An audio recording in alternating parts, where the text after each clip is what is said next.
한번 읽어봐 드릴까요? 네네. 그 조금 더 그냥 삐 직설적으로. 처리하지 말고 해주세요. 나한테 하듯이. 네. 그렇게 하면 방송 못 내. 이 새끼들이 있잖아. 개새끼들이야. 블라인드 보면 담당 회사를 넘어 그룹 전체에 똥칠을 하시네요. 참 대단하십니다. 누구는 혜택 없는 카드 사정 해가면서 만들러 다니는데 상당히 많은 곳에서 이걸 그대로 받아서 썼어요. 보통 이런 기사가 나오면 받아 쓰거든요. 받아 쓴 기사들을 몇 번 봤어요.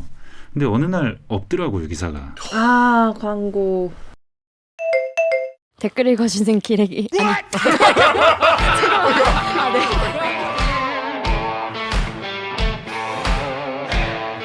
아 댓글 읽어주는 기자들 찔렀네. 기레기 아닙니다. 지금 여러분은 본격 KBS 소통방송 댓글 읽어주는 기자들을 듣고 계십니다. 대댓글을 아직도 구독 안 하셨다고요? 실화냐? 머선 일이고 머선 129. 무슨 일이고? 머선 일이지?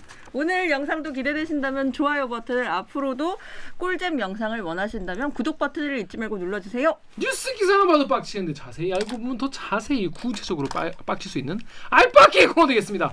자, 여러분 다 신용카드 쓰실 거예요. 무슨 카드 씁니까? 정 기자는 무슨 카드 쓰나요? 여러 개 쓰죠. 신한카드를 제일 많이 쓰죠. 저희는 뭐 KBS가 주 거래은행이 신한은행이어가지고 신한카드 쓰는 분도 계시고 그래. 전 사실 대학교 때 대학교 등록금 뭐 입금 계좌가 하나은행이었어요. 그래가지고 하나카드 썼었어요. 아, 네네네네. 다 우리 대학생까지는 대학생도 카드 만들 수 있었잖아. 그죠. 그때 IMF 직후에 막 신용카드 막 찍어줄 때. 네, 그래서 왜냐면 그때는 기억나는지 모르겠지만 되게 옛날이네요. 그때 카드 대란 그 났었어요. 강아지도 그렇지. 카드 만들어주고 하던 얼마 있다 그 카드 시절. 대란 몇 백만 명 신용 불량자 나오고. 네. 우리 형이 신용 불량자 됐었는데. 형님 지금은 안녕하시죠? 아, 뭐 정신을 완전히 차리진 않았지만 오래 걸리네. 잘 지냈습니다. 그 카드 그때는 발급하면 바로 2만 원 주고 했어. 그래서 그때 막 5개 한 번에 신청하고 10만 원 받고 막 그렇게 했어. 그러니까 아니, 선배들이 2만 원 그렇게 아니었어. 카드를 함부로 발급받아서 쓰는 바람에 제가 대학생 때 카드 발급이 힘들어졌었다고요. 그게 대학 앞에 그러니까. 술 먹는 촌에 가면 이 테이블 같은 거 이렇게 차려놓고 아줌마가 하나 하면 5만 원씩 주고 그랬었어. 하나 만들면 5만 원 주고 하나 만들면 5만 원 주고. 아무튼 그 여러분 근데 그 카드를 고를 때 앞으로 이런 것도 고려를 해야 되지 않나 이런 생각이 드는 리포트가 하나 나와가지고 소개를 드리려고 합니다. 하나카드 사장이면 하나카드에서 제일 높은 사람 아니겠습니까? 근데 이분이 여러분 카드는 어떤 기준으로 고르시나요? 보통은 뭐 예를 들어 뭐 현대카드 예전에 막 현대카드 시티브레이크라고 콘서트 네. 메탈리카 오고 막 했단 말이에요. 콜드플레이 오고 막 그래 막 콜드플레이 때문에 막 현대카드요 그런 분 음악 좋아하시는 분들 막 콘서트 좋아해가지고 그 현대카드 하시는 분들 계실 거예요. 또 워낙 또 막 뮤직 라이브러리나 뭐 그런 것도 하는 데도 있고 아니면 뭐 저희처럼 이게 회사가 이제 편하니까 신한카드 아무래도 가까이 있고 하니까 신한카드 쓰는 분도 계실 거고 하나카드 사장님이 뭐란 얘기를 했냐면 카드 고를 때는 룸사롱 여자와 와이프를 고를 때 같이 골라야 한다. 괜찮아요? 아 예.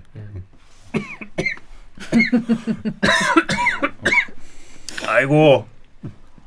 그 나이 들면은 이거 살에 많이 들리죠. 살에는 애기도 걸립니다. 나이가 오래가. 끝났는데요? 끝났어요? 끝났어요.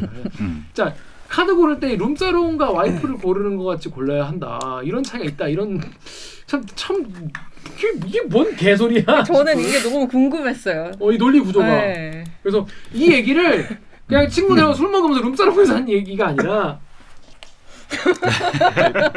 빨리 물 마셔. 걱정돼서 한 얘기. 이거를 이제 회의석상에서 했다는 거예요. 네. 그래서 요거를 회의석상에서 끝났으면 좋았을 텐데 이거를 KBS가 이걸 입수했네? 이걸 동네방네 다 소문을 냈네? 이 기사를 쓴 KBS 경제부의 서영민 기자를 모셨습니다. 안녕하세요. 또 안녕하세요. 또 왔어. 안녕하세요. 자기 소개해 주세요. 네, 안녕하세요. KBS 경제부의 서영민 기자입니다. 반갑습니다. 안녕하세요. 굳이 소개할 필요가 있을까요? 아니 모르시는 분도 계시니까 요즘에 또 구독자가 늘어난 추세이기 때문에. 아 그래요? 네, 모르시는 분도 많이 계십니다. 경제 꿈나무. 응? 경제 꿈나무. 경제 꿈나무. 하나카드 사장. 네. 장경훈 사장이라는 분이에요. 이분 누구니까 이분은? 하나카드 사장입니다. 그렇습니다. 네. 자, 그래서 여기 보면은 이 제목만 봐도 제목만 봐도 뭔가 일단 부적절한 건 확실한데 이 논리 구조를 잘 모르겠잖아요. 여기 덕후 댓글 우리 정영 기자 읽으시죠. 덕후의 익명으로 여자를 그냥 골라보는 상품으로 보는군. 그러니까 룸사롱 여자 얘기가 나오니까 다음. 인스티즈의 익명으로 하나카드 사용한 거 이분 룸사롱 비용으로 들어갔을 것 같은 제 더러운 기분은요. 자, 일단 이 뭐라고 그랬습니까 이분이 정확히? 우리가 있잖아 여자를 구할 때 예를 들어서 룸사롱에 가거나 어디 갈 때 목표를 딱 하나 예쁜 여자. 예쁜 여자는 단가가 있어요. 오늘 갔을 때 옆에 앉으면 20만 원 얼마 시간당 얼마 이렇게 차지가 정확하잖아. 굉장히 미니어이죠. 하나카드 최고 경영자인 장경훈 사장이 지난해 2월 회의에서 한 발언입니다. 룸살롱 얘기를 꺼낸 이유는 이렇습니다. 아무리 예쁜 여자도 내가 하루 오늘 즐겁게 놀 건 모르겠지만 이 여자하고 평생 산다 그랬을 때 너 그런 여자하고 평생 살겠냐? 안 살지. 무슨 얘기냐면 카드를 고르는 일이라는 거는 A를 고르는 게 아니라 와이프를 고르는 일이거든. 그렇기 때문에 여성 참석자에게 양해를 구하는 듯한 발언도 나옵니다. 룸사롱 미안하다는 거지. KBS는 방송 전 장 사장을 만나 대화 내용을 직접 들려줬습니다. 이것들 있잖아. 사장한테도 이렇게 가리네. 자료를. 야, 이게 네가 사장한테도 이렇게 가리냐? 저 미들이 너희 날 죽여버릴 거야 아주. 전화해서 쌍욕을 하고 질책하거나 문자 부탁을 보내거나 이익에 대한 전화해서 욕하고 대부분 면대면 아, 그러니까 룸사롱 얘기를 무슨 자리에서 한 거예요 이거? 회의죠. 공식 회의 자리. 저희가 그 대충 봤을 때는 처음에 저희가 제보를 받았을 때는 이게 하나카드의 임부장단 회의라는 게 있대. 임부장단 회의가 맞나? 하여튼 임원과 부장들이 모이는 전체 회의. 네네. 그런 데서 발언한 것이다라고 해서 짧게 토막난 파일을 몇 개를 받았습니다. 며칠 서로 다른 날짜에 해당하는 파일을 받았는데 받아 보니까 오 싶은 발언을 하는 거예요. 뭐 룸사롱에서 뭐 그 여자를 왜 룸사롱에 가는 목적은 뭐냐? 뭐 여자인데 그 여자 뭐냐? 뭐 보냐? 예쁜 것만 본다. 예쁠수록 비싸진다. 단가가 비싸다. 뭐 이런 얘기를 막 하는 거예요. 근데 그 말하는 도중에 막 이런 부분이 있어요. 막 이렇게 막 우리가 있잖아. 여자 구할 때 예를 들어서 룸사롱에 가거나 어디 갈 때 목표는 딱 하나야. 룸살롱. 미안하다 이거는. 이라고 이런 말을 하고 나서 룸살롱 목표는 뭐냐? 예쁜 여자야. 이렇게 얘기해요. 미안하다 이거는 이라고요. 그건 같이 미안해할 사람이 미안할 사람이 있다는 얘기네? 불편해할 사람이 있다는 거네. 본인이 생각했을 때 이건 좀 미안할 것 같은 거예요. 어떤 수줍음이 많은 남자 임원이랄지 아니면 당연히 여성이 뭐 여성일 수도 있는 거죠. 근데 저희는 정확하게 고기는 그렇죠, 모르니까. 확인은 못했습니다. 네. 근데 뭐 이런 얘기를 하는 거예요. 이게 뭔 소리야? 해서 이게 진짜 공식 회의면 좀 심각하다. 그리고 이런 종류의 어떤 성희롱에 관련된 성희롱이라고 확정 지을 수는 없어요. 그냥 여튼 일단 룸사롱과 여자에 관련된 발언 뒤에 다른 날들은 보면 욕을 아주 그냥 정말 이게 뭐지? 이게 회의 시간에 이런 욕을 한단 말이야? 하는 욕을 속사포처럼 막 계속 하는 거예요. 욕을 이게 뭐지? 이게 진짜 회의인가 싶어서 이게 사장님의 입에서 이런 말이 나온다. 이건 굉장히 심각한 일일 것 같은데, 근데 이게 개인적인 자리에서 그냥 뭐 수줍게 한 말일 수도 있잖아요. 자기를 시시껄렁하게. 물론 이게 잘했다는 건 아니지만 개인적인 자리에서 한 얘기까지 그 사장이라는 이유로 다 까발릴 수는 없지 않습니까? 그래서 이거 풀 녹취가 있으면 달라. 전후 맥락을 알 수 있어요. 우리가 보도할 수 있지. 이 상태로는 보도 못한다. 그래서 어렵게 전체 녹취도 받았습니다. 쭉 들어보는데 아주 근엄한 회의예요. 근엄한 회의 원래. 수시간 동안 지속되는 아주 근엄한 회의 중에 갑자기 이런 얘기를 해요. 근데 앞뒤 발언을 들어보면 일단 이 말 자체가 굉장히 황당한 발언이고 아마도 쭉 읽어드릴 텐데 발언 자체도 굉장히 황당한데 그 앞뒤로 흐름으로 봐도 이게 뭐 제대로 된 비유인가? 어찌 보면 이 얘기하는 그 톤이나 아니면은 그 설명하는 게 경험담처럼 느껴지기도 해요. 경험담이라고 뭐 단정할 수는 없는 거고. 룸사롱 다니시나 하는 생각도 들고 이 얘기를 왜 굳이 여기서 왜 했지 하는 생각도 들고 여튼 굉장히 부적절하다. 그리고 뭐 더 얘기하자면 이런 제보가 왜 우리한테 왔을까? 이 사람이 말실수를 어느 날 하루 딱 했는데 그걸 기가 막히게 녹화를 딱 해서 녹음을 해서 우리한테 왔을까? 그 부분도 생각해 볼 부분이 있는 거. 왜 이걸 녹화를 했을까? 녹음을 했을까? 2시간짜리 회의를 통째로. 사장님 말씀이니까 잘 들으려고 메모하려고 했을까? 뭐 여러 가지 생각을 하게 만드는 부분이 있는 그런 녹취였습니다. 받았을 때 이건 보도를 해야 된다는 생각은 들었는데 보도를 하기까지는 상당한 뭐 노력이 필요했던 뭐 그런 보도였습니다. 일단 여기 루리앱의 언쉐이크님이 그냥 배울 만큼 배우고 살 만큼 살고 돈도 벌 만큼 버는 인간의 수준이 이거밖에 안 되냐라고 하는데 일단 이 맥락이 뭐예요 이게 왜 갑자기 이런 맥락 이런 비유를 하면 뭐 일단 이 사장님 말씀하신 걸 플록치를 한번 제가 읽어봐 드릴게요. 네네네. 그러니까 그 해당되는 부분 룸살롱 부분만 읽어드리면 뭐 뉴스에 다 나오진 않는 거죠. 뉴스엔 다 안 나왔고 인터넷 기사로 쓰는 데는 가급적 다 실었습니다.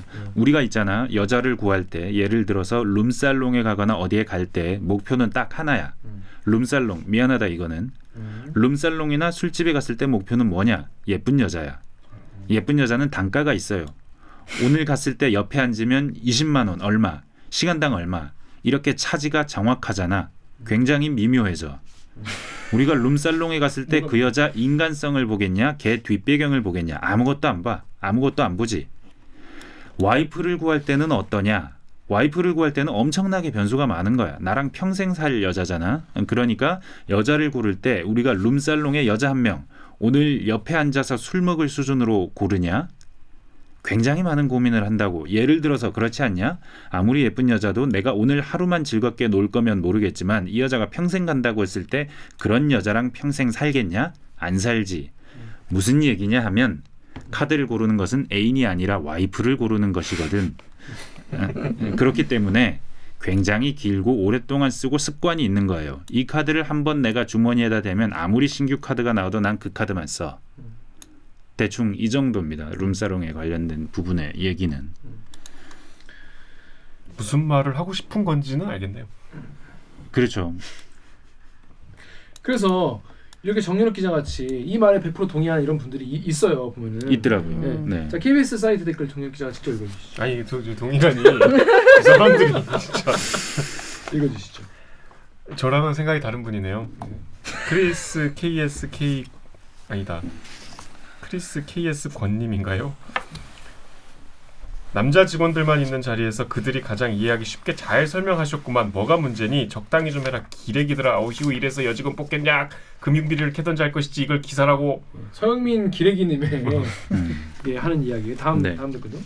루리앱의 언젠가 TS님이 저게 방송에 나간 것도 아니고 그 사람들끼리 하는 얘기라면 딱히 뭐라 할 필요 있나 싶음. 네. 루리앱에도 이런 댓글이 달려요. 그러니까 이분들 얘기는 뭐냐면 너무 찰진 비유다. 좋은 비유다. 이해하기 쉽게 설명했는데 기자가 악의적으로 쓴 것 같다는 거. 여러분은 지금 들으시는 분들, 지금 이 대리기를 보시는 분들은 어떻게 생각하시나요? 그리고 또 이게 또 자리가 또 이게 뭐 방송에서 하는 얘기도 아니고 뭐 지들끼리 얘기하는 건데 이거를 굳이 이거를 까다가 보도를 할 필요가 있냐 이런 식도 있는 거예요. 근데 사실 이런 어떤 고민도 사실 했을 것 같아요. 이거를 보도할지 말지를 고민하는 그 단계에서. 네, 뭐 당연히 이게 이 분이 뭐 어떤 식으로든 본인이 그 사장이니까 하나카드 경영에 있어서 하고 싶은 말이 있고 그걸 뭐 잘 표현하기 위해서 뭐 노력하고 뭐 여러 가지 비유를 쓰시겠죠. 근데 이 얘기가 그 공공연하게 그 이해되고 그리고 뭐 자연스러웠던 때도 분명 우리나라에 있었을 거예요. 그럴 수 있죠. 예. 그 아주 오래전. 그렇죠. 근데 이런 얘기를 지금 21세기에 어떤 국내 가장 큰 금융그룹의 카드 계열사 하나의 계열사 사장님이 회의실에서 공공연히 이런 얘기를 할 수 있고 해도 된다면 그러면 여성에 대해서 뭐 여성을 술집에 가서 돈을 주고 사는 대상 그리고 뭐 여자는 그 여자는 예쁘기만 하면 되는 대상 그리고 뭐 그런 얘기를 공공연이 아니죠. 회사라는 공식적인 회의석상에서 자연스럽게 하고 나서 아무렇지도 않게 돌아서서 그 얘기에 대해서 어떤 그 비판적인 생각을 할 수 없게 된다면 그러면 이 땅에 우리가 살아가면서 특히 직장 여성들이 많으신데 그러면 이런 얘기를 계속 들으면서 살아가도 괜찮다는 걸까? 기본적으로 그분이 얘기하다가 이거 미안하다라고 얘기를 하잖아요. 그러니까 자기도 아는 거야. 이게 존나 부적절하다는 거를 본인도 아는 거예요. 본인도 알면서 그냥 자기 이걸 주체할 수 없는 거지. 그게 아니면은 그건 내가 무시해도 되는, 혹은 내가 그냥 뭉개도 되는 그런. 전 그래서 이게 약간 이게 어떻게 보면은 뭐 성희롱일 수도 있고 어떤 부적절한 발언일 수도 있지만은 이거 일종의 갑질의 일종이라고 저는 생각해요. 나의 권력이 이렇게 크다. 나는 무슨 말이든 내가 하고 싶은 말 할 수 있다. 이런 종류의 사고가 밑에 깔려 있는 거죠.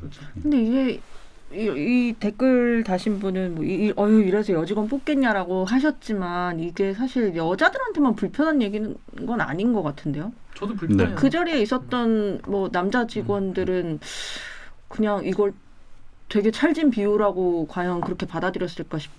근데 일단 크리스 KS 권님이 남자 직원만 있는 자리에 설명했다고 하는데 남자 직원만 있는 자리는 맞아요?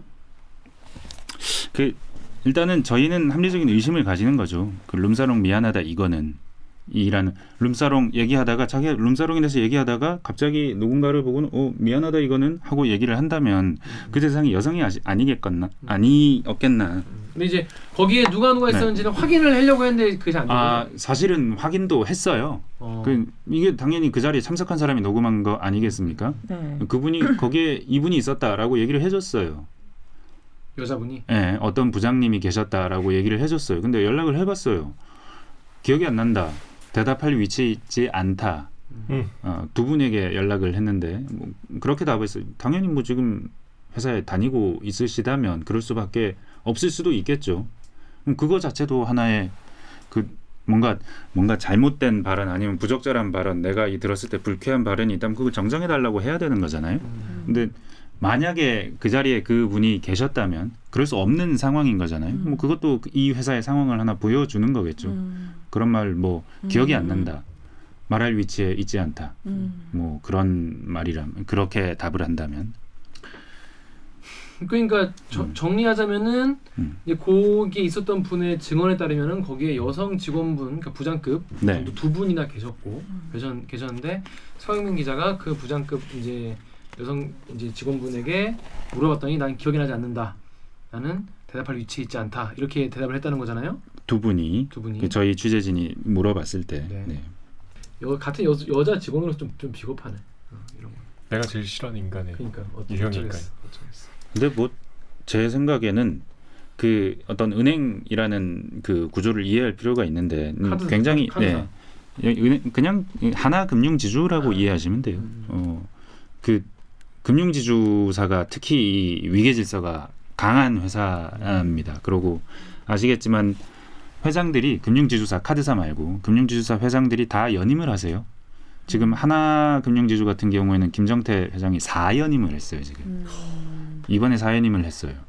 그래서 지금 그 회사 내규상으로 70살까지만 회장을 할 수 있게 돼 있는데 근데 내년에 70살이 되세요. 되시고 나면 70살까지만 하실지 아니면 뭐 내규를 바꿔서 계속 가실지 그것도 모르는 상황이죠. 여튼 4연임을 하셨어요. 그 전에 하나금융지주 김승유 회장 또 4연임을 하셨어요. 3연임을 하셨나? 하여튼 그분도 연임을 하셨어요. 우리금융지주 손태승 회장 연임 중이에요. 신한금융지주 조영병 회장 연임 중이에요. 그러고 또 뭐가 있죠? 하나, 우리, 신한, 국민 역시 연임 중입니다. 3년임이실 거예요 여기는. 근데 여기 국민은 되게 황당하기까지 합니다. 그 약간 채용 비리에 관련해서 자기 조카가 어떻게 이렇게 연루돼 가지고 자기 조카를 뭐 뽑아주는 조카가 아니고 촌수가 복잡해요. 하여튼 뭐 그 친인척을 뽑아주는데 본인이 사인하지 않았다던 하여튼 이게 굉장히 그 기자로 봤을 때는 이 사연이 보면 뭐 친인척에서 뽑혔구나, 그걸 뭐 이렇게 됐겠구나 하는데 결국 이 회장님은 그거와 관련한 징계를 안 받으세요.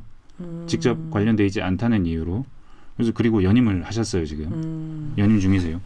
금융회사들이 다 이래요 지금. 그 방금 언급한 4개 우리나라의 큰 금융지주 회사들 다.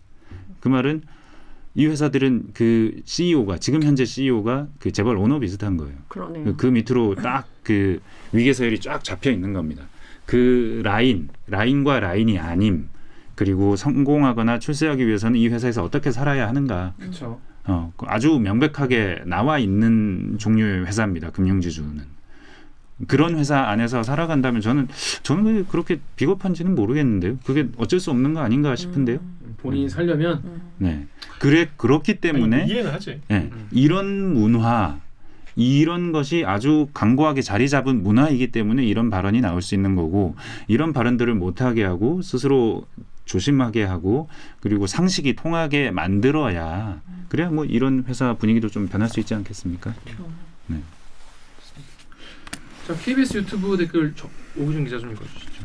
KBS 유튜브에 주영리 님이 저런 대화는 생활인 인간임. 지금 어리둥절하고 있다의 한 표. 내가 뭘 그리 잘못했냐며.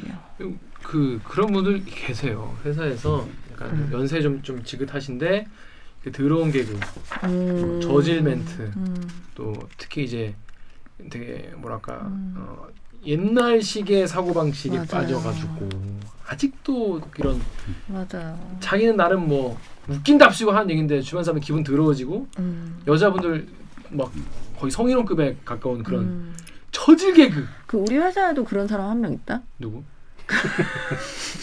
그런 사람 있어요. 그 만나서 항상 이제 너 살 빠졌다, 너 살쪘다 하시는 분이 있어요. 아, 그래? 그게 인사처럼. 그러니까 뭐 잘 지내, 뭐 잘 지냈냐 지금? 하는. 응.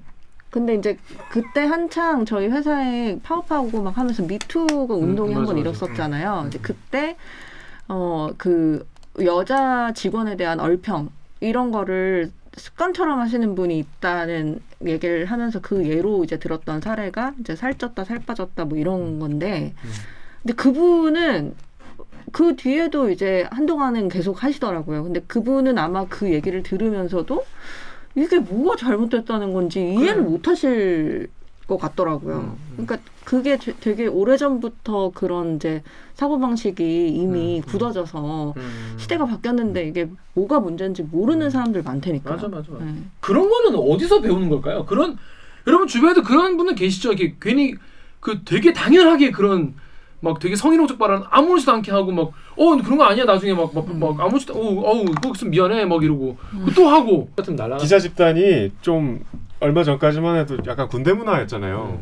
그게 꽤 오랫동안 남아 있어서 막말하고 직설적으로 얘기하는 게 뭔가 좀 약간 기자다움의 패기 같고 상징으로 느껴지기도 하고 이런 문화가 지금 이런 금융회사 못지않게 오랫동안 남아 있었죠. 지금도 잔재가 있고. 그렇네요. 듣고 보니까. 그러니까 이런 약간 위계질서가 뚜렷한 이런 데서 제 생각에 좀 그런 것 같아요. 약간 자기 힘 과시하고 약간 자기의 나 이런 말 해도 되는 사람이야 이런 걸 자꾸 확인받으려고 하는 그런 존나 유치한 그런 마인드의 어떤 이 발로가 아닌가. 이런 특히 거북한 얘기를 막 되게 쉽게 하는 이런 거. 이런 사람들은 또 이런 얘기 하면 또 나는 내가 후배를 얼마나 사랑하는데요? 후배를 고기 얼마나 많이 해주고 술 얼마나 많이 해줬는데 막 이런 식으로 또 얘기한다니까. 이게 위계입니다. 위계. 그러니까 위계 사회에서 위계 사회의 그 가장 우두머리에 있는 머리에 있는 사람들은 자기의 지위와 위치를 이런 방식으로 확인받는 문화가 우리 과거 문화죠. 뭐 그랬지 않았을까요? 우리 집에 가면 아버지들이 아니면은 뭐 지금은 뭐 그런 아버지들 없지만 예전에는 아버지가 왕이고 아버지 결정하면 다 그대로 따라야 되는 거고 한마디도 토달 수 없고. 근데 그런 문화가 군대 문화일 수도 있는 거고 우리나라는 뭐 군부 독재도 겪었으니까 그런 문화가 뿌리 깊게 내려 있죠. 그렇죠. 그게 바람직한 것이냐 아니면 그게 모든 그 사회 구성원들의 그 행복한 삶을 위해서 그런 문화가 계속 지속돼도 되느냐라는 질문을 끊임없이 던져야 되는 거고 우리는 뭐 그런 일 하는 사람들이니까요. 저는 이 멘트에서 내가 좀 느낀 게 뭐냐면 이런 말을 하는 사람들은요. 어떤 한 사람이나 어떤 그 집단이나 계층을 방금 뭐 단가 20만 원 이렇게 표현했잖아요. 그쵸. 이제 유흥주점에서 시간당. 일하시는 네, 여성분들에 대해서 이렇게 되게 확 완전히 막 인간 하대를 하면서 자기가 되게 그 사람과 급이 다르다는 그런 거를 자꾸 확인하려는 것도 있지 않나. 그런 거를 자꾸 이렇게 얘기를 하는 거 보면은 되게 불편하고 이런 거 떠나서 되게 못났다는 느낌이 많이 들어. 그런 식으로 자꾸 자기 이걸 과시하려고 하고. 언론사에 이런 제보가 오는 사람은 물론 우리는 아주 일부분 단면만 보도하지만 그래서 어떤 사람들이 들으면 뭐 저런 걸 다 언론사에 제보해서 보도를 해 지금 하지만 분 있다니까. 네. 하지만 이런 제보를 하게 되는 이유는 따로 있습니다.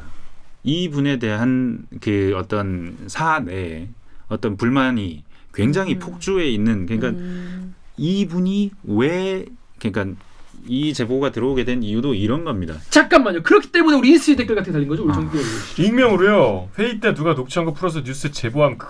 평소에도 얼마나 언행이 안 좋았으면. 보시는 분들도 그렇게 생각하시는 거예요. 이게 평소에 사람들한테 잘하다가 어쩌다가 네. 진짜 갑자기 헷갈려 돌아서 진짜 네. 물론 헷갈려 돌아도 이런 말 하면 안 됩니다, 여러분. 그런데 어쩌다 정말 막 10년에 한 번 이런 말 했다. 그러면 이거 가지고 또 녹취할 준비도 안 돼 있을 거예요. 근데 네. 뭔가 녹취했다고 뭐 작정을 하고 이 사람이 평소에 그치, 이걸 그치. 하니까 하다가 들어온 거잖아요, 이게. 자, 요즘에 여러분 유튜브도 보시면 이 전화 녹취의 필요성, 녹취의 생활 얼마나 중요한지 알 수 있는데 아무튼 어떻게 해서 이게 이렇게 녹음까지 하게 된 건가요? 이게? 저희 보도한 녹취는 크게 사흘짜리입니다. 뭐 서로 다른 사흘인데 사흘만 녹취했다고 생각하시면 안 돼요. 아주 오랜 기간 그러니까 왜 녹취를 했느냐? 이분이 임원들, 부장들을 너무 힘들게 하세요. 그 제보자의 말에 따르면 제보자와 주변의 복수의 사람들의 말에 따르면 한번 읽어봐 드릴까요? 네네네. 그 조금 삐리 더 그냥 삐 직설적으로. 처리하지 말고 해주세요. 좀 살려서 처리하지 말고 제가 정확하게 네. 기억이 안 나는데 이거 왜 저희 없이. 알겠습니다. 나한테 하듯이. 네. 그렇게 하면 방송 못 내. 근데 이게 지금 띵띵 별표 이렇게 처리돼 있는데 제가 정확한 워딩이 기억이 안 나는데 일단 대충 보면요. 네. 야 이 새끼야.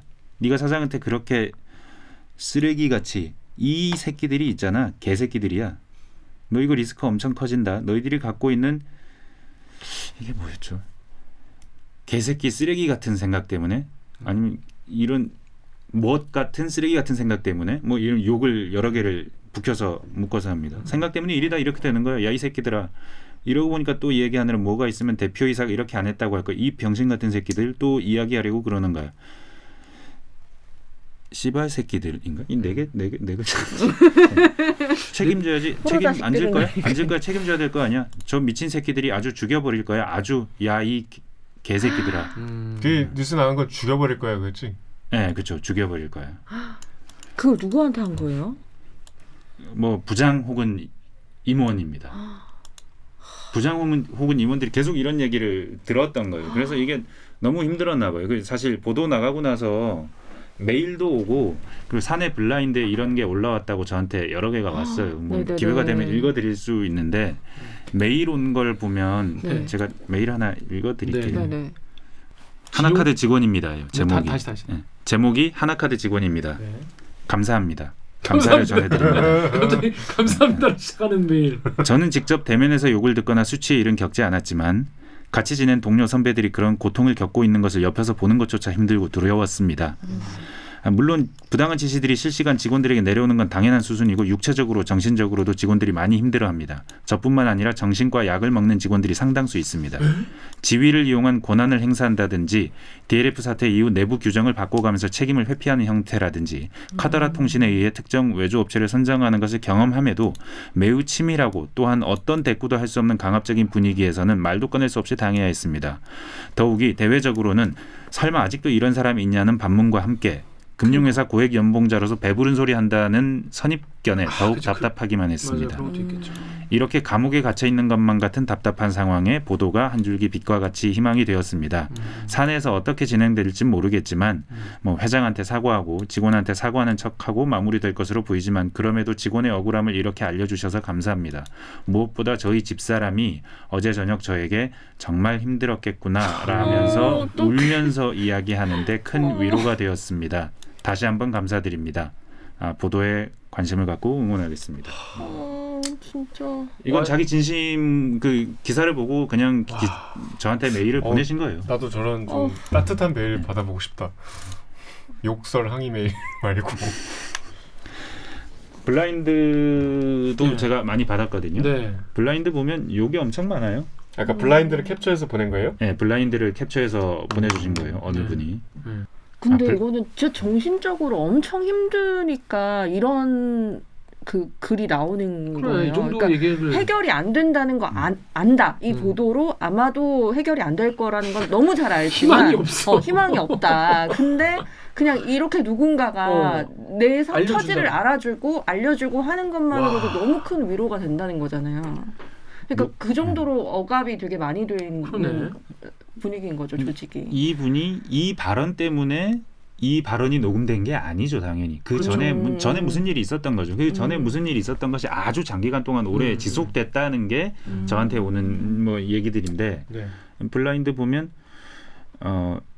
담당 회사를 넘어 그룹 전체에 똥칠을 하시네요. 참 대단하십니다. 누구는 혜택 없는 카드 사정 해가면서 만들러 다니는데 그렇지. 민망한 발언하십니다. 그렇지.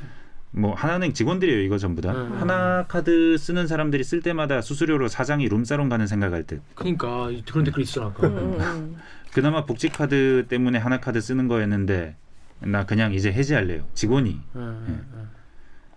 직원이. 너무 창피하고 그룹 이미지에 치명적입니다. 100번 좋은 일에도 이번 일로 도루 아미타불. 은행에서는 사모펀드로, 카드사에서는 인간 막장으로 책임지세요.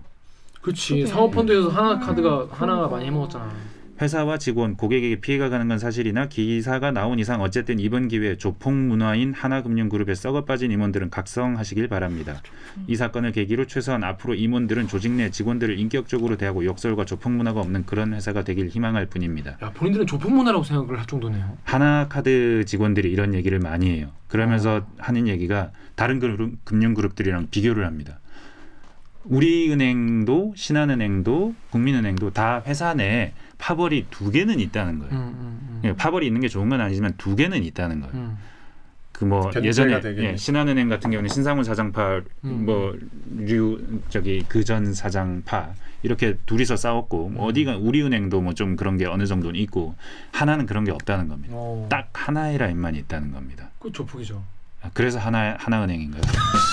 조폭도 내부에 뭐 그러니까 이게 있잖아요. 조폭이라는 게 흔히 쓰이는 말은 아니고 그러니까. 내부 직원들이 한 번씩 우리는 좀 그런 문화예요라고 얘기를 해요.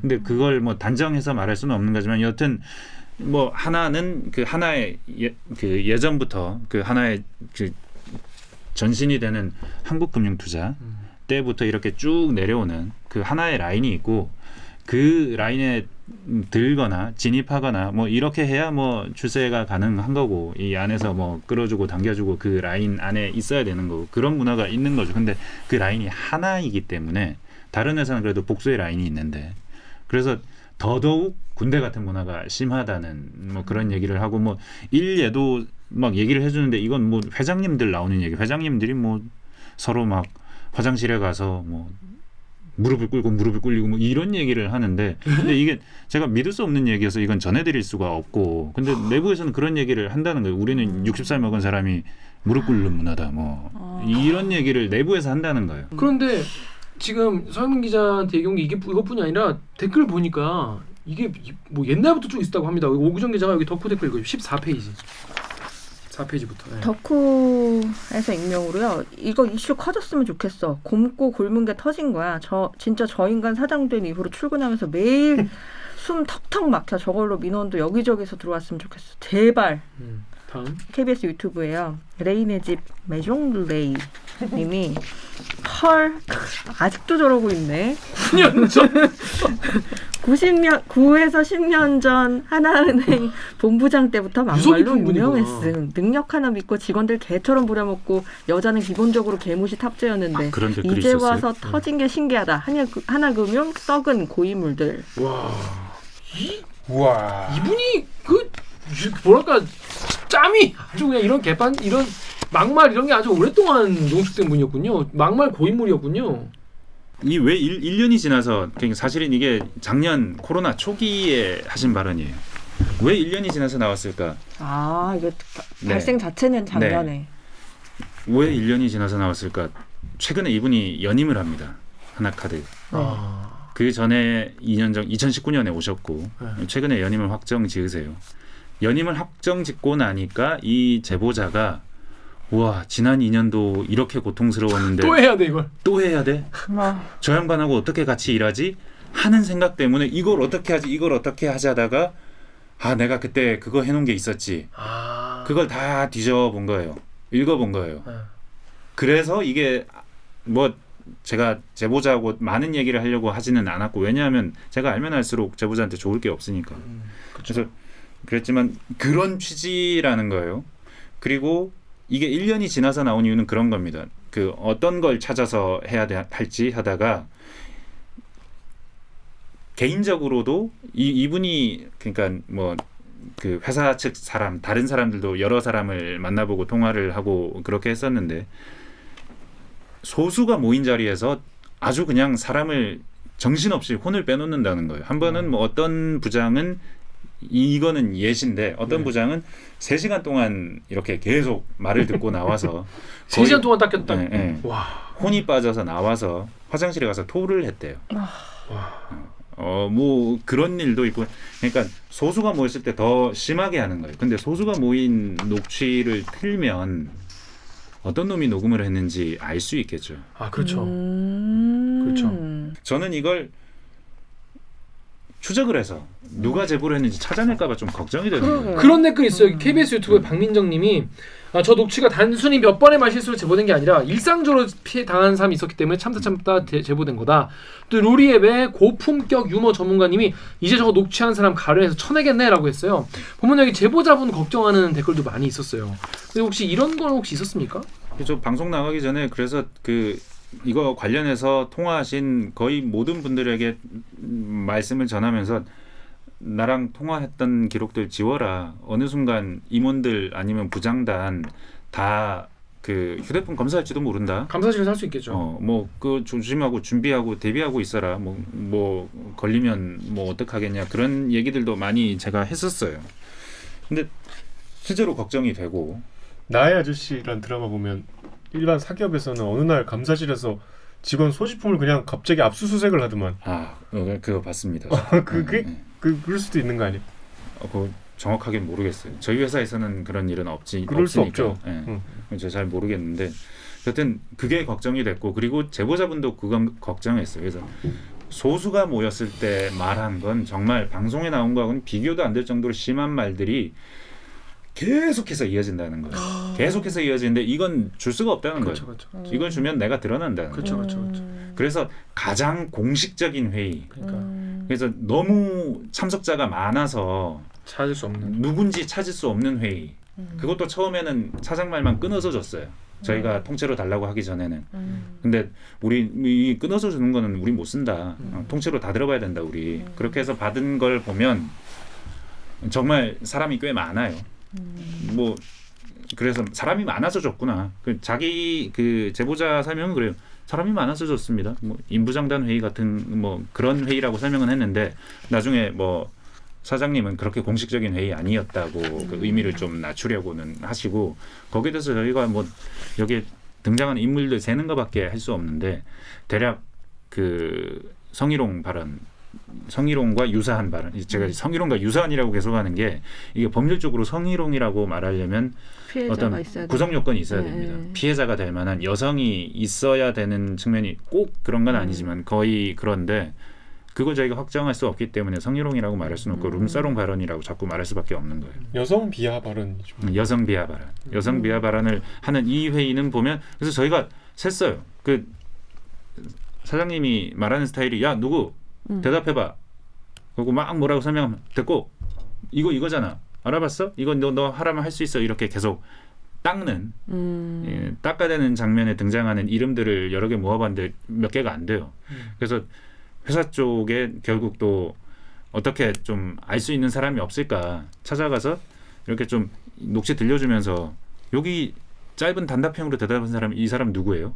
이 사람 누구예요? 이 사람 누구예요? 이렇게 찾아내니까 대략 한 15명이에요. 등장하는 사람만. 그럼 등장하는 사람만 15명이면 합리적으로 실제 그 자리에 참석한 사람은 좀 더 많을 수 있는 있죠. 거죠. 네. 그러면은 뭐 한 20명 정도 되는 회의면 충분히 임원과 그쵸. 부장만 모였는데 충분히 큰 회의고 공식적인 회의가 아닌가 뭐 하는 생각은 들어요. 근데 이거 나가면 안 되겠다. 그 소수 제보자가 소수로 닦였다는 이야기는 아예 누군지 소수로 친하잖아. 닦인 사람이 너무 많아. 아, 그렇구나.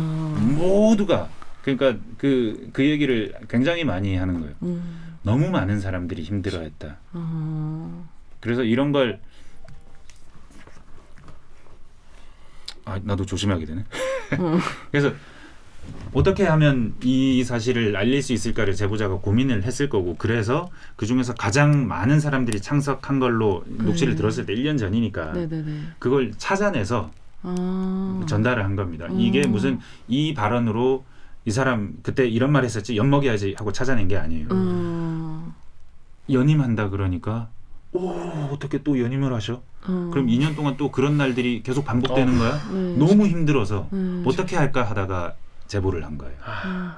제가 보기엔 합리적으로 흐름이 그렇습니다. 왜 말이 이게 되네요. 1년이 지나서 공식적인 회의로 보이는 녹취만 나에게 전달이 됐을까? 그러니까 어떤 댓글에서는 이게 뭐 하나은행 내부의 그 권력 다툼에 KBS를 이용한 게 아니냐 뭐 이런 댓글이 있었거든요. 하나은행엔 권력 다툼이 없다고 합니다. 없다고 합니다, 여러분. 그런 게 아니라고 합니다. 자, 그 제일 궁금한 것 중에 하나가 장경훈 사장님 네. 뭐라고 이렇게 이거에 대해서 뭐라고 하나요? 공식 자기 뭐 입장 있을 거 아니에요. 만났어요 직접? 네, 저희가 이 보도하기 전에 만났어요. 그래서 이 본인께서 등장하는 녹취 부분을 들려드렸어요. 그리고 방송에 쓸만한 부분들은 다 들려드리거나 아니면 읽어드렸어요. 욕설 부분은 중간중간에 약간 뭐 상황이나 이런 것들 사이에 누가 등장하는지 좀 알 수 있어서 좀 읽어드릴 수밖에 없었는데 다 읽어드렸고 입회한 사람도 뭐 사장님 외에도 몇 분 계셨어요.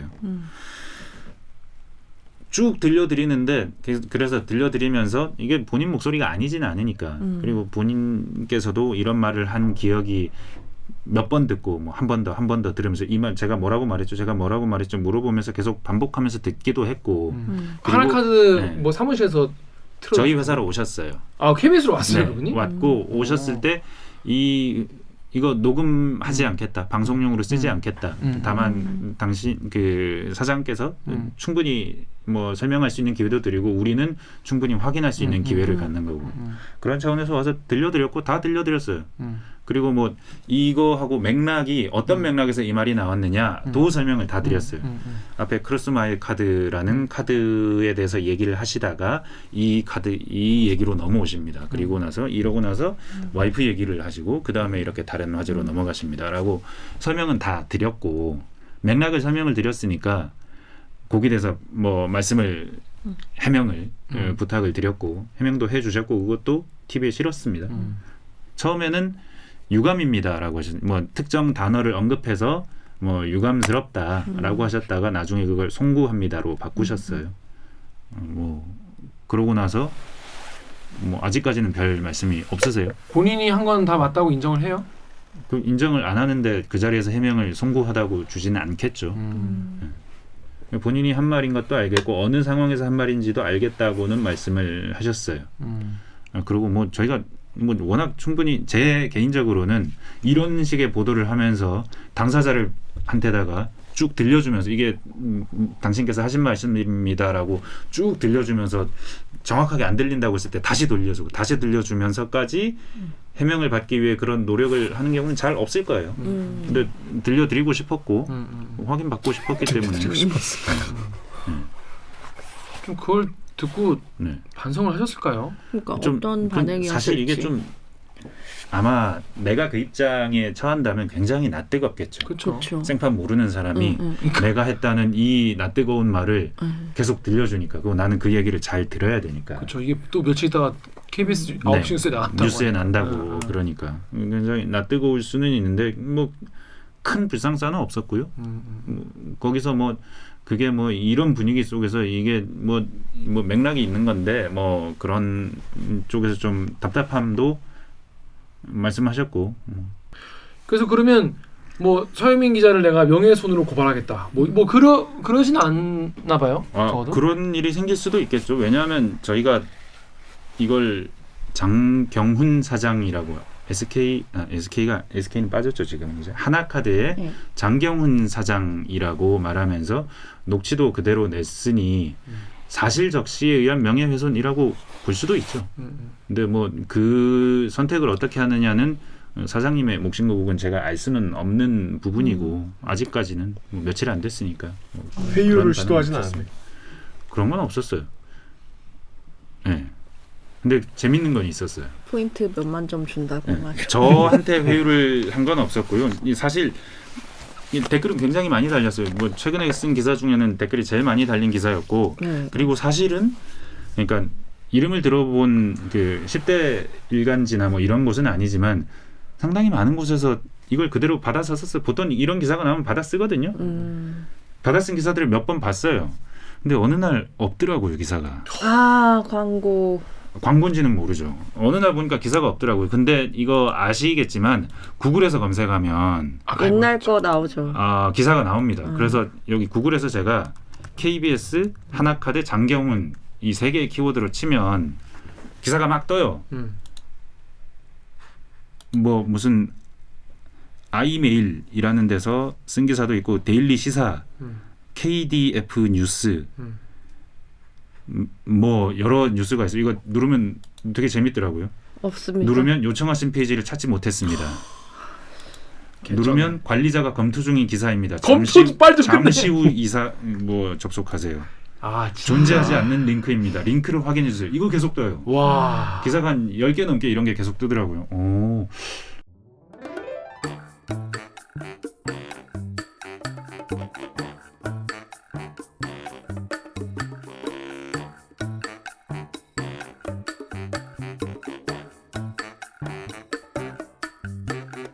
뭔지 모르지만 항의를 받았거나 뭘 했거나 뭐 썼다가 지웠구나. 왜냐하면 저는 봤으니까. 근데 남아있는 기사도 있어요.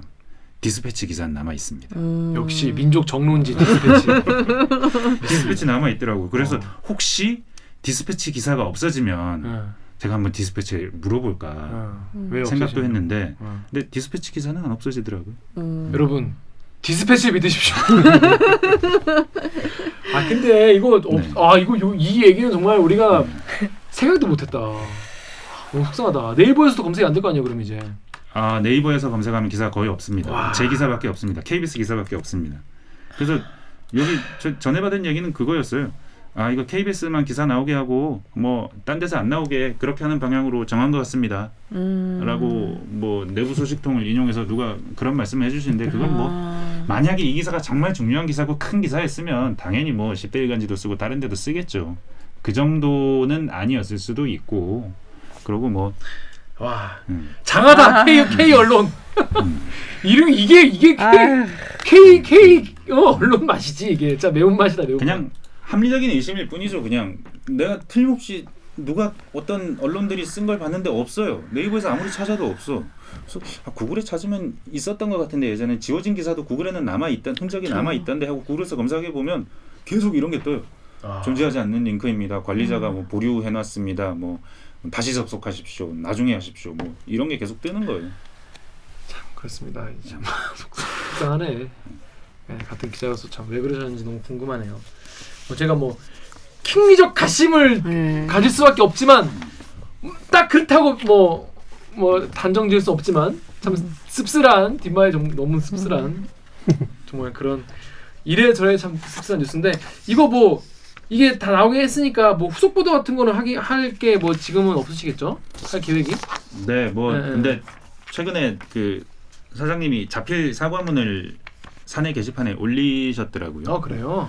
그 내용 자체는 되게 진솔합니다. 뭐 깨끗하게 사과하고 뭐 욕한 거 인정하고. 네, 뭐 다 하고 뭐 미안하다. 앞으로 더 잘하겠다. 뭐 이런 종류의 사과문을 올리셨어요. 자필로 써서. 요즘에 그렇게 자필로 써가지고 이렇게 인스타에 올리는 게 유행이더라고.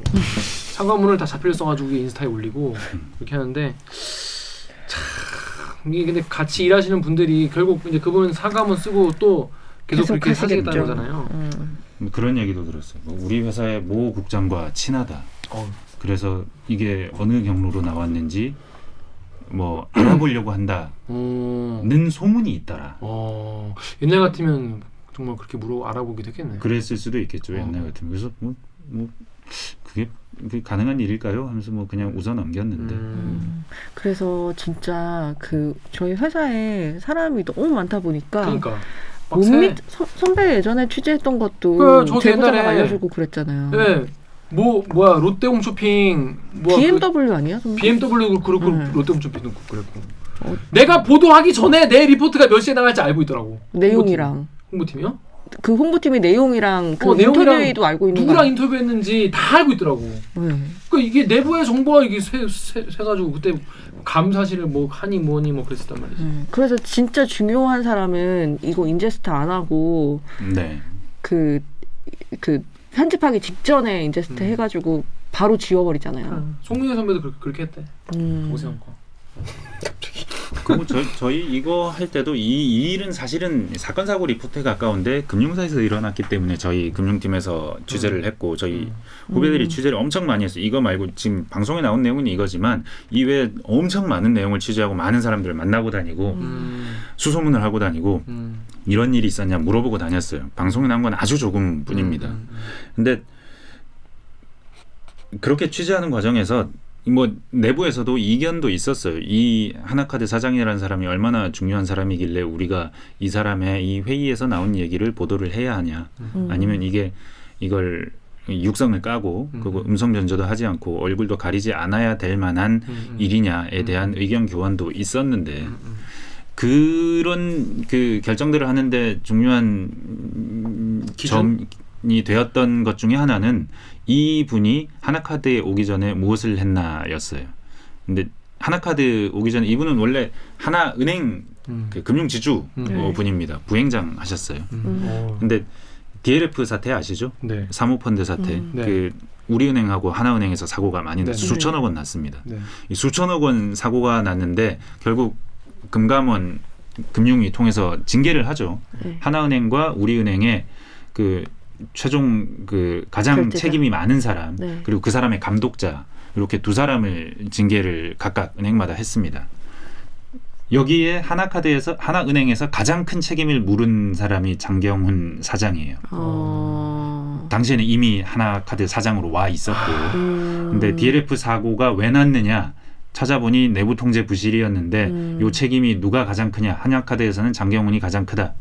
장경훈에게 책임을 묻는다라고 해서 정직 3월이 났어요. 근데 이 징계가 뭐 그 금융당국 차원에서는 확정이 됐는데 이게 확정이 되면 이후에 그 금융권 재취업이 안 됩니다. 그 말은 연임을 못 한다는 거예요. 하나카드. 네, 이미 하나카드의 사장으로 와 있긴 하지만 그 다음 하나카드 사장은 못 하는 거예요. 근데 또 한 거지. 네. 근데 어떻게? 그런데 그 기억나시죠? 손태승 회장이 그 직무정지 이 효력정지 가처분 신청을 냅니다. 네. 그러니까 금융당국의 결정에 불복하고 소송을 하는 거예요. 나 이 소송에 동의할 수 없어. 사실 금융은 사실은 관이 치하던 아주 전통적인 분야 중에 하나입니다. 관치가 있던 전통적인 분야 중에 하나고 은행들은 늘 금융당국 말을 잘 들었어요. 네. 과거에는. 근데 지금 이제 민주화됐고 불합리한 요구를 하면 안 들어야 되죠. 근데 DLF 사고와 관련해서 그러니까 그 서민들이 엄청 피해 많이 봤잖아요. 사모펀드 사고와 관련해서 가장 큰 책임을 물은 사람이 그러니까 너는 책임을 져야 돼라고 해서 정직 3월을 줬는데 거기에 대해서 불복하고 사장 연임을 하는 거예요. 그 말은 그 우리 금융에 안 좋은 그러니까 상당한 그 사모펀드 사태가 아마도 흑역사가 될 텐데 우리 금융에 몇 년마다 반복되는 흑역사 가운데 하나가 사모펀드 사고가 될 텐데 뭐 DLF에서 시작해서 라임 옵티머스로 이어지는 이 큰 줄기에서 시작점에 있었던 징계를 받았던 사람이 그런 사람이 또 사장을 한 거야? 사장이 되어 있는 상태에서 그 징계에 불복하고 나는 그거 그 효력 정지 가처분 신청을 오고 본안 소송으로 가서 그 징계가 맞았는지 안 맞았는지 따져보겠다라고 하고 있는 상황.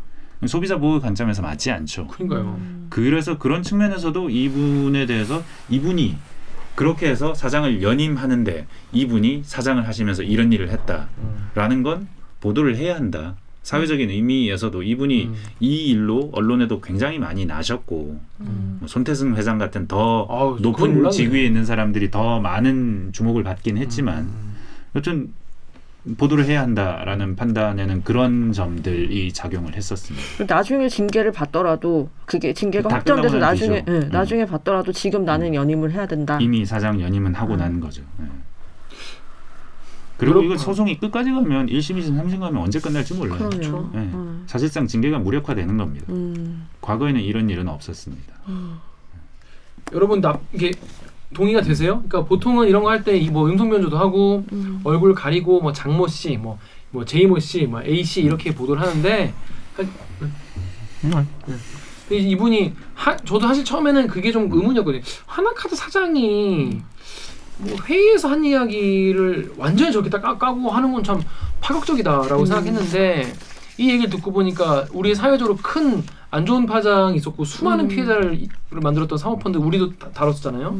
그거에 굉장히 큰 책임이 있는 분이 그 당시에 회의에서 이런 식으로 밑에 그러니까 직원들에게 이런 식으로 했고 그것이 지금에서야 밝혀졌는데 요것이 그때 이런 책임 있는 분이라는 것이 어떤 얼굴과 목소리 그대로 공개하는 데의 하는 것에 기자의 판단에 어떤 참고 기준이 중에 하나가 됐다. 그리고 뭐 에피소드가 아니고 이벤트가 아니고 네. 어쩌다가 일어난 이벤트가 아니고 저희가 취합한 증언상으로는 끊임없이 반복되는 일들의 한 단면이라는 판단이 들어서 그리고 또 이 사람의 이런 식의 찍어 누르는 식의 리더십이 결국 이런 불합리한 이런 상업화는 사태를 그쵸. 가지고 오는데 이쪽에 쓸 수도 있는 거잖아요. 그럴 수도 있죠. 네. 그런 차원에서 다 깠다는 겁니다. 자, 여러분 납득이 되십니까? 그래 KBS가 이렇게 하는 거 맞는 것 같다라는 생각이 드세요? 아니면 그래도 이건 좀 너무하지 뭐 이런 생각이 드실 수도 있어요. 그러니까 저희는 그런 어떤 기준과 이런 판단을 가지고 했다는 말씀을 드리는 겁니다. 저는 좀 납득이 되는 것 같아요. 그래서 저희가 실제 리포트할 때도 이 증언만 전해드린 게 아니고 이 녹취만 전해드린 게 아니고 뒤에 리포트 하나를 더 했어요. 경직된 위계 구조가 문제다. 우리나라 전반에 이런 문화가 있다. 여전히 존재하고 더 개선해 나가야 된다. 그쵸. 맞아요. 네, 그런 점을 강조하기 위해서 좀 더 주의를 환기할 수 있다면 어느 정도의 위험을 감수할 수 있다라고 생각을 한 겁니다. 그 제가 또 배움이 짧지만 옛날에 읽었던 책 중에 우리 되게 유행했던 책이 있어요. 괴짜 경제학이라고 프리코노믹스라는 책이 있는데 그 책에서 그러니까 그 위계 질서가 센 조직에서 왜 잘못된 판단이 나오는가를 설명하는 챕터에서 한국 비행기 조종사와 부조종사의 대화 내용이 담긴 블랙박스 내용이 이렇게 나오거든요. 그거 보면은 여러분 무슨 얘기하는지 아실 거예요. 유명한 사고인데 우리 한국 국적의 이제 비행기가 추락을 했어. 근데 그 직전까지 조종사가 잘못된 판단을 계속 하는데 부조종사 이걸 알면서 말을 못해. 처음에 말했다가 한번 묵살당한 다음에 아니라고 자꾸 말을 하려고 했는데 이거 자꾸 묵살당하는 거지. 이러다 보니까 또 군대식의 이제 위계적인 이제 조직 문화가 잘못된 판단으로 결국에는 이어진다는. 근데 그게 그 책이 나온 게 벌써 한 10년 전이에요. 나 이거 대원을 읽었던 것 같은데 아직도 대한민국에 그런 문화가 남아 있고 그런 게 결국에는 이런 식으로 뉴스에까지 나오고 이런 잘못된 사태를 불러일으킨 것으로 추정된다. 그런 문화가 남아있기 때문에 댓글에도 이해가 간다는 댓글이 적지 않게 있는 그 겁니다. 뭐야 이거 가장 이해하기 쉽게 잘 설명하고 뭐가 문제냐 적당히 좀 해라 기레기들아 이렇게 말씀하시는 분은 조금 돌아보셔야 되지 않나 이런 생각이 드네요. 그렇습니다. 네. 자, 정 기자 역시 금융이나 이쪽 얘기하면 전혀 이제 나는 아무 생각이 없다. 왜냐? 아무 생각이 없기 때문이다. 경청하는 아이템이죠. 그렇습니다. 그래서 루리앱에 콰이델 라이프님도 DLF 사태 이후로 고객들의 자산을 어떻게 생각하는지 보여서 하나은행이나 돈 다 뺐다 이렇게 말씀하셨고 다음에 요즘 다들 님도 하나금융그룹 전부 다 탈탈 털면 저런 인간들 수두룩할 텐데 채용비리도 그렇게 하는지 은행에서 문제 있으면 같은 지출을 발행되지 말고 잘라야지 왜 쟤를 또 사장에 놨냐 이렇게 지적하는 분도 계셨어요. 하지만 이분은 불복하고 계속 사장 자리에 계속 하시다가 계속 항고하시다가 계속 가시지 않을까 이런 킹리적 가심이 드는 바입니다. 자, 성 기자 오늘 요 내용 그래서 사실 모실 때 기대했던 것보다 훨씬 더 뒷이야기가 너무 풍성해서 굉장히 구독자분들이 되게 재밌게 보셨을 것 같다는 생각이 들어요. 감사합니다. 근데 이게 우리한테는 그냥 빡치는 이야기지만 하나카드에 지금 다니는 직원분들한테는 정말 하루하루 이 사람 때문에 정말 지옥같이 얼마나 지옥같이 살면 그런 메일을 다 보냈겠어요. 그러고 저는 메일이 왔길래 그냥 뭐 적당히 무슨 얘기하는 거겠거니 했는데 제일 마지막 구절에 와이프가 울었다고 했을 때 다시 볼까요? 맞아요. 그때 이게 나한테는 이게 뉴스였고 이게 잘못된 걸 개선해야 된다 뭐 이 정도 생각을 했는데 이 사람한테는 삶이었구나. 그렇죠. 그래서 그 굉장히 힘들지만 어떻게 벗어날 방법 없는 답답한 삶이었구나. 했습니다. 조금 더 힘내시고 내부에서도 좀 이런 거에 대한 문제 제기를 하셔야 될 것 같아요. 하나카드 내부에서도. 아무튼 우리 사회가 예전같이 그런 사회 아니니까 대리기를 보고 계신 임원분들, 부장님들, 국장님들 이런 분들도 본인이 내가 그러지 않았나 에휴 저 나쁜 놈 이러지 마시고 본인도 한번 돌아보시는 그런 기회가 되면 더 좋을 것 같습니다.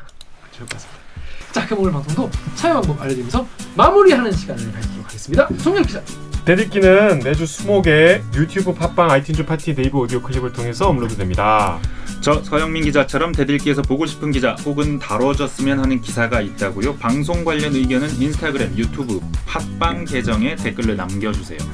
궁금하지만 든든한 대들기를 응원하고 싶으시다면 좋아요와 구독 버튼을 잊지 말고 눌러주세요. KBS 뉴스 좋았어. 또 만나요. 꼭. 안녕. 고생하셨습니다. 고생하셨습니다. 어휴. 이거